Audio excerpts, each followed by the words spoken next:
వ్యవసాయ మోటార్లకు మీటర్ల అంశంపై అధికార ప్రతిపక్షాల మధ్య డైలాగ్ వార్ నడుస్తుంది. ఎమ్మెల్యే హరీష్ రావు చేసిన వ్యాఖ్యలపై కాంగ్రెస్ సీనియర్ నేత రామ్మోహన్ రెడ్డి కౌంటర్ ఇచ్చారు. ఇద్దరి మధ్య జరిగిన డైలాగ్ వార్ చూద్దాం.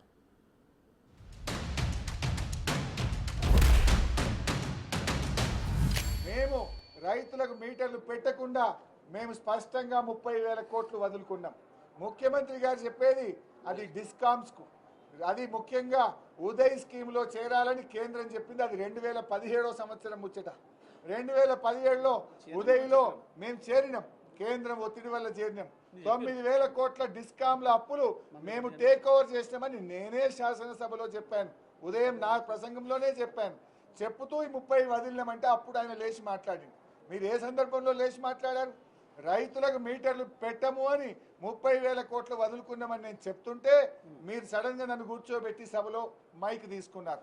మైక్ తీసుకొని ఇక మీరు అగ్రిమెంట్లు చేసి అని కాగితం చూపించారు. అంటే ఏంది? బోడగుండుకు మోకాలకు లింకు పెట్టుడు. నేను చెప్పిందేమో 0.5% ఎఫ్ఆర్బిఎం, మీరు చెప్పేదేమో 2017 ఉదయ్ స్కీమ్. 0.5% ఎఫ్ఆర్బిఎం 2021 సంవత్సరం, మీరు చెప్పిందేమో 2017 సంవత్సరం. ఆ 2017లో ఏమున్నది?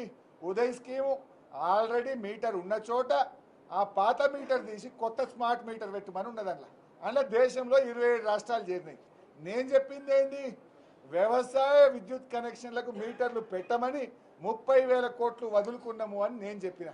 కేంద్రం మెడ మీద కత్తి పెట్టినా 30,000 కోట్లు ఆశ చూపినా వదులుకున్న చరిత్ర బీఆర్ఎస్ది, మా నాయకుడు కేసీఆర్ది. కానీ మీరు సభ ద్వారా ప్రజల్ని తప్పుదో పట్టించే ప్రయత్నం చేశారు.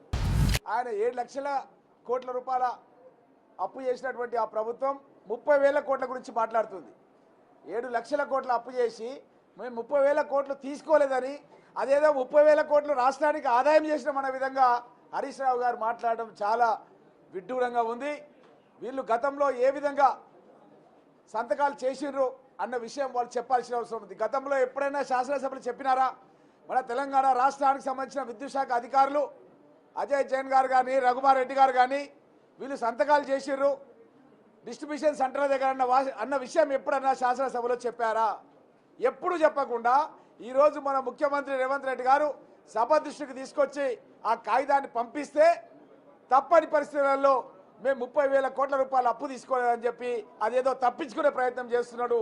తెలంగాణ ప్రజలెవరు కూడా గత ప్రభుత్వం చేసినటువంటి తప్పులను ఎవరు కూడా ఈరోజు భరించే పరిస్థితుల్లో లేకనే వాళ్లకు 0 సీట్లు ఎంపీ ఎలక్షన్లో ఇచ్చినప్పటికీ కూడా ఇప్పటికీ కూడా అబద్ధాలని, గోబల్స్ ప్రచారాన్ని చేయడానికి ప్రయత్నం చేయడం అన్నది చాలా బాధాకరం.